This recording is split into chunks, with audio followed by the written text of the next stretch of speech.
Hello, good morning. Okay, so essentially I'm kind of like building a little bit of a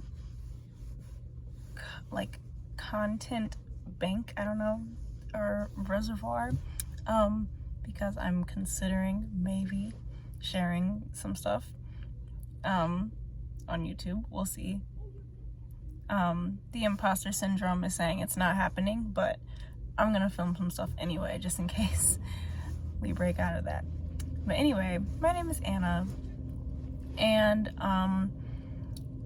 if I end up sharing what I've already shared, this would be my third video on a channel that I am starting up with my husband. But yeah, so today I'm just going to just like brain dump basically my testimony. So it's kind of a long, confusing story, but we're gonna try and get through it. Might break it up a little, but we're gonna see. So fast forward, nope, because that means to go forward. Backing up into so my early childhood, when I was born, my family was Christian. Everybody was going to the same church.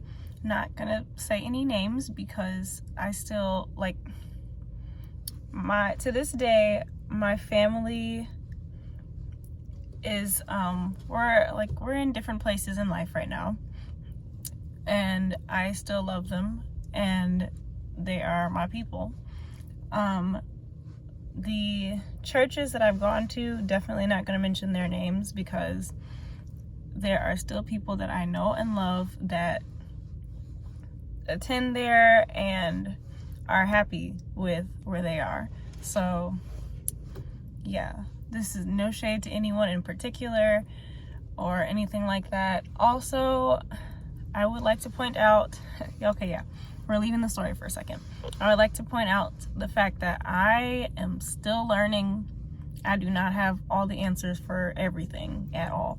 So I am just kind of sharing my experience and what I have learned to be true. Everyone will not agree with me in all areas, but that's okay.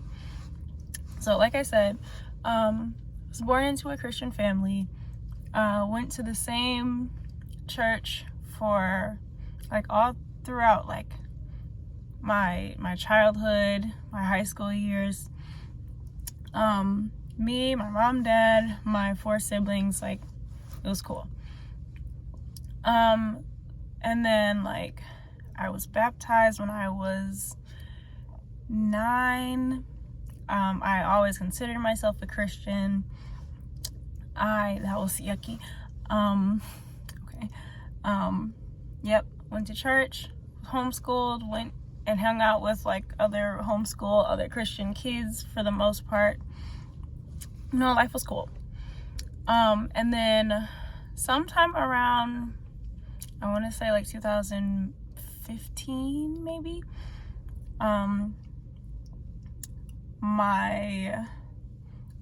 someone in my family started like questioning some different things about like the tithe and like Christmas and holidays and stuff.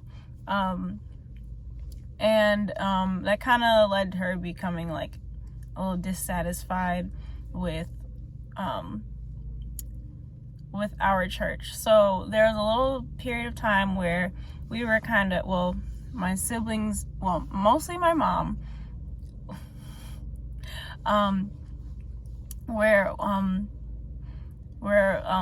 some people in my family were kind of like visiting new churches, but for the most part, like the church where I had grown up in, that was like our primary church. And then after a while, it went from like being dissatisfied with that particular church to like the primary teachings of like modern Christianity. So then it kind of turned to, hey, let's stop doing these holidays. Let's stop using tithing scriptures out of context, and it basically, essentially, it turned into like Messianic Judaism type thing. Well, yeah, my mom, so she started like listening in on like videos and stuff where people were talking about like the Old Testament and the law. And so we kind of like as like kids, well, I mean, I was a teenager, and my two younger siblings were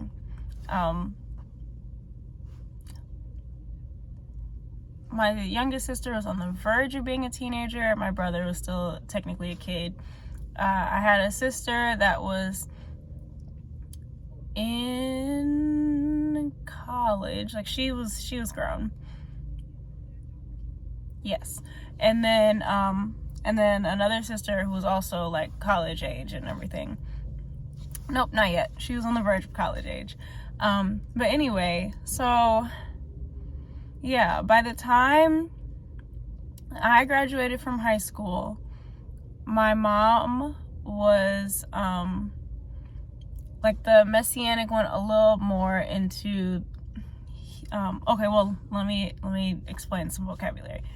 So yeah, Messianic, I'll probably see if I can like insert like a more concrete definition. But essentially with sorry, I think I'm watching somebody fight right now. Oh no, they're good. Okay. I'm downtown. I went to, one of my preschoolers had a dance competition. Her sister goes on in like 2 hours. So I'm just sitting in the car because I paid for parking. Anyway, side note. So essentially with the Messianic Judaism practices, it was like people in that community, they didn't necessarily call themselves Christian, because I think Christian for them implies that they follow like a man whose name starts with a J, Jesus, or like some people that celebrate Christmas and like Resurrection Day and go to church on Sunday.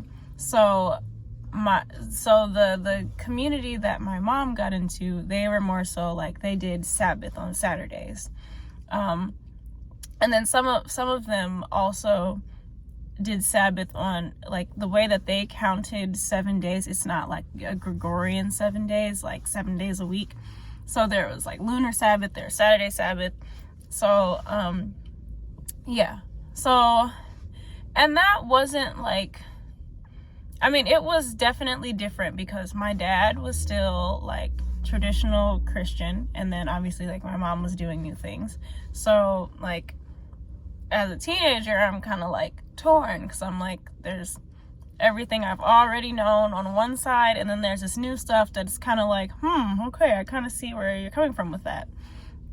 So eventually I just kind of got to a point where I was just like, Saturdays I was with the Hebrew roots. Yeah, Hebrew roots is the term. The Hebrew roots side on Saturday, and then the next day on Sunday I was just with the Christians at church. So eventually, and then like when I started dating my husband, RJ, when we started dating, you know, he's like, I feel like by then I was like, okay, I'm gonna like, nope, I skipped a part. Bring it back.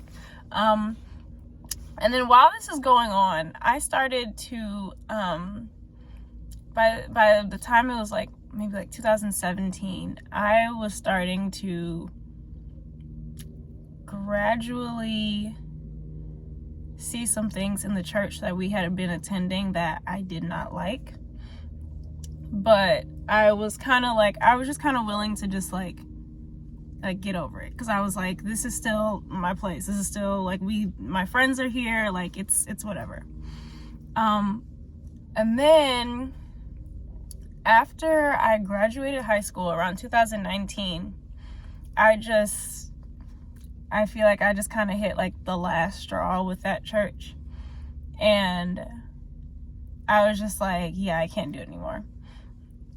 And then I was like fully into the Hebrew roots thing, keeping the law, doing Sabbath and everything, wearing the tassels. So yeah, so I was doing that. And then in 2018,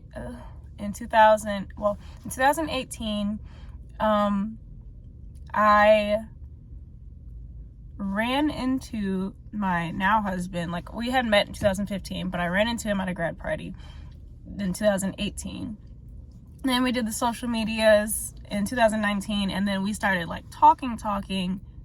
Yeah, at the very end of 2019, beginning of 2020. So after we decided to like, I still skipped a part. Oh my gosh. Okay. Fast forward again. So, right before I met up again with RJ, my mom, she sat us down, and like she kind of called like a family meeting, and she told us that she no longer saw space for Jesus when it comes to the law, and also when it comes to she had also like we had also been learning that like Black people, Africans, Indigenous, Native and Hispanic people, like we started learning that like those people groups actually were like the lost tribes of Israel, like Israel. So that also opened a whole other door of stuff like identity and culture and race and everything. And so basically she kind of came to us, and she was kind of like between the law and being a Hebrew Israelite. It's like she no longer saw room for Jesus, essentially.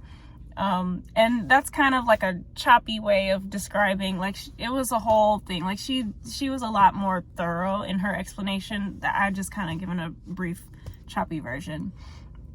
So that really threw us for a loop, and honestly I think that kind of broke my dad a little bit. But it was very shocking, because it's like, for so long my parents had like worked together to instill like these values and ideas in us, and then one day it was like just like fractured. So that was hard. But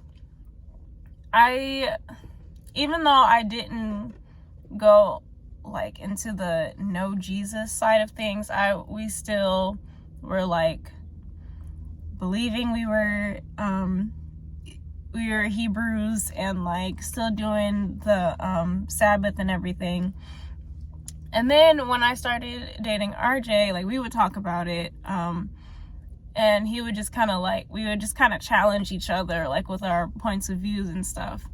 And like I remember talking about like the Pharisees one time, and we were talking about like, we were saying like, I was kind of saying like, well, it's kind of easy for us to like judge the Pharisees for like getting on Jesus' case, because like we're on this side of history, and we know like and all that. And I was like, but like basically, but, and like I don't know, like I just remember like really, really challenging each other with like our beliefs and stuff. And there was one time we legitimately we legitimately almost broke up because of this. And now looking back, I really appreciate it, because like, I'm like, that's just how serious, like, he was very serious about his faith and being on the same page with me. And like, when he found out that like what my mom believed, and like no Jesus and everything, no New Testament, like that really shook him. I get because like then it made him like wonder like what I really believed, like if my mom was on one page, or if I was actually like following her with that. And like, yeah, I thought we were gonna break up that day. I thought he was gonna dump me. But again, I appreciate now that we're married and it's not as, I'm not feeling the threat of losing him. Now I appreciate how serious he was about his faith, and like being consistent in his beliefs, and like not being swayed. So that was good. Way to go, you. But so anyway, eventually, when my dad passed in 2020, and by then, like, I was going to church with RJ, but still, like, I still wasn't into, to this day, I'm still not really big into all the holidays, like all the like specific traditions. Like, I don't know, you probably still won't find me putting together Easter baskets for my kids or taking them to take pictures with the Easter bunny.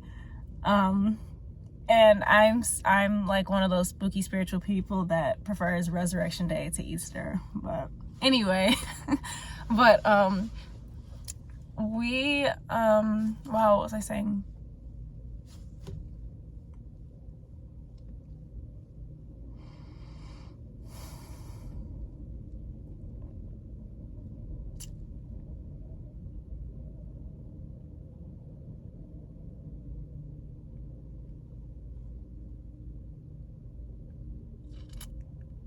Yeah, so we got to a point where, like, yeah, I was going to church with him, still not fully into everything. Okay. Still not fully into, like, all things Christian.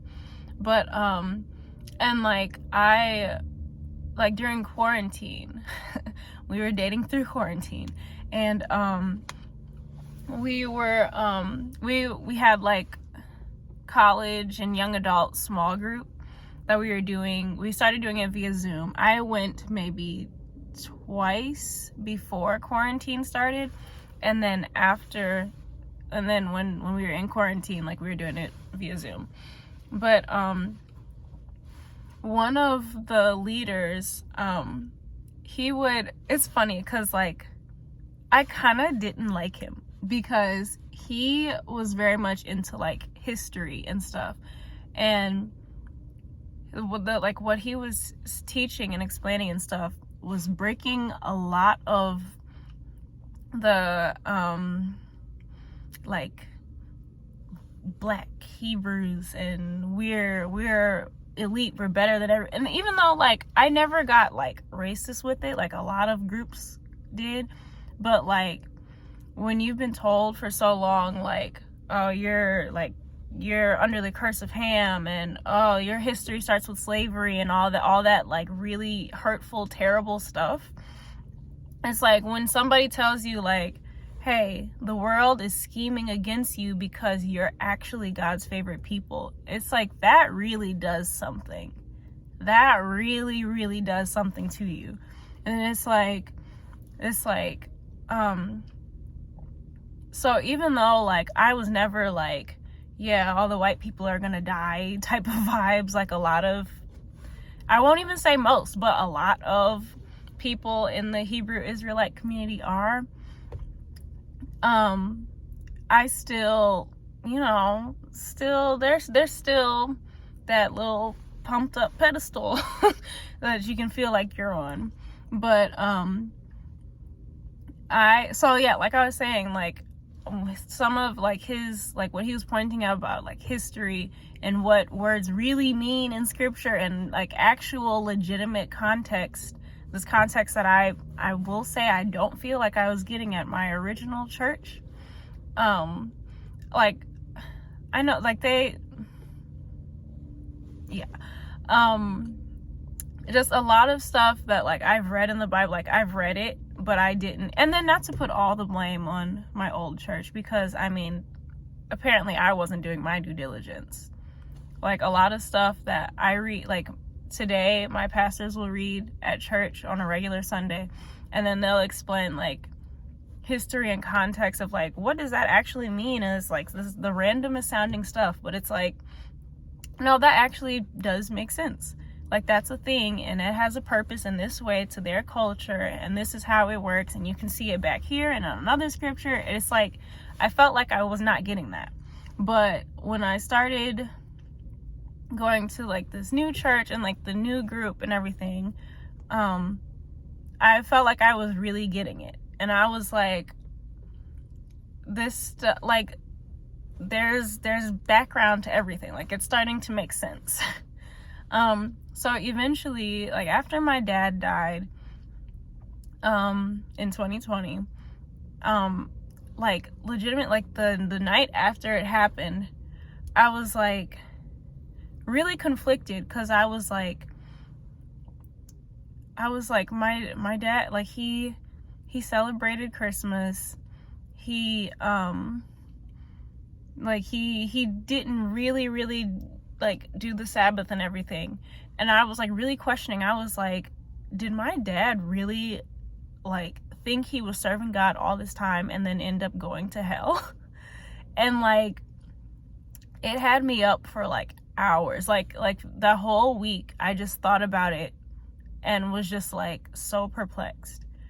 And then eventually, like that also like just kind of like woke me up, and I was just like, okay, you need to make this thing, like this walk with God, about you and God, rather than like, well, this is what my family is doing, or this is what this person is doing, or this is what RJ's doing.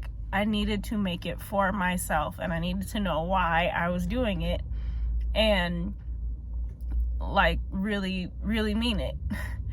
Instead of like being like, well, I'm kind of over here, but I'm also over there. It's like you need to make some decisions. And something that is funny, a few weeks ago, our pastor pointed out in the story of like when Jesus was on trial with Pilate, which again, one of those scriptures that I've read a million times or have heard a million times, but did not truly understand.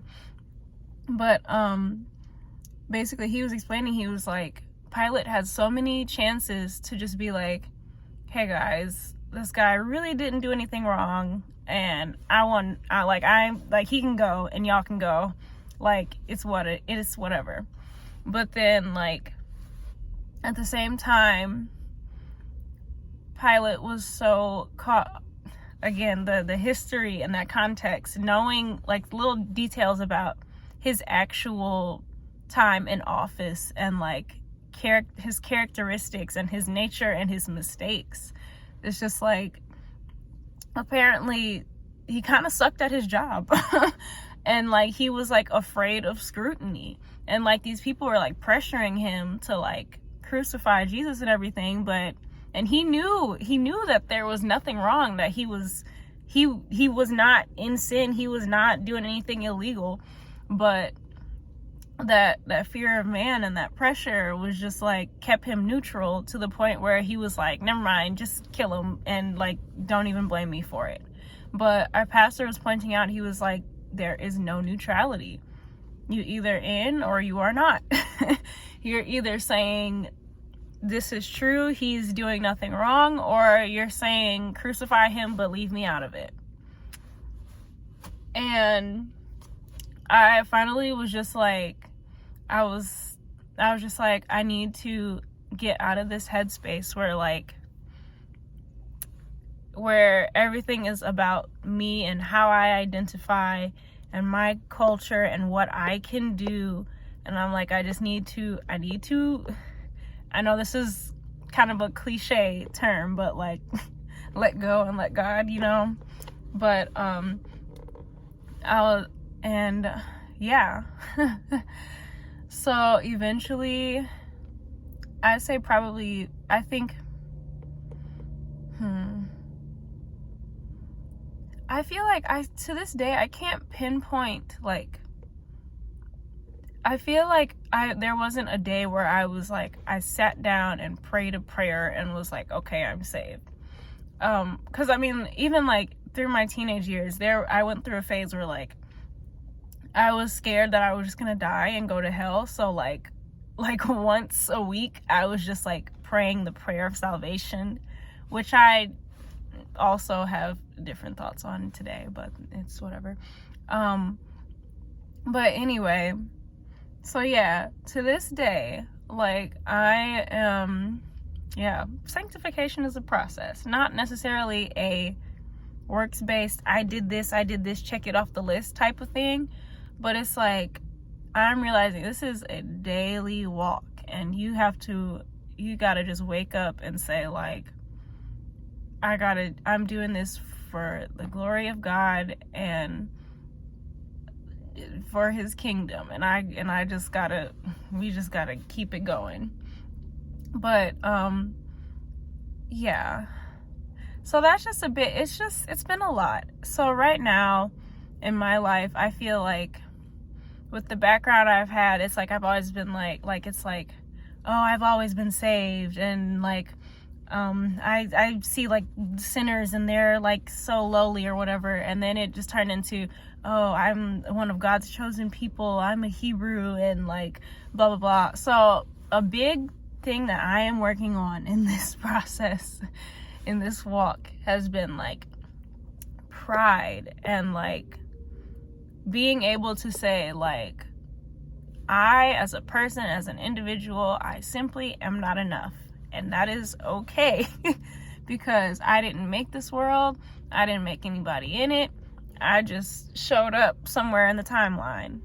And at the same time, it's like, even though like I am not in control, this is not all for me and my glory, it's like I am still here because God wants like me to be able to glorify him in life.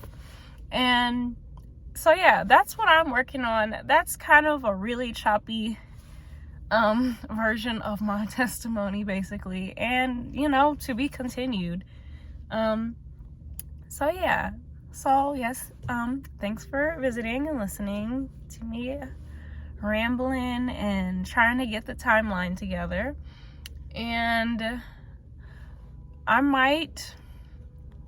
considering diving just a little bit into the topic of church hurt. We will see.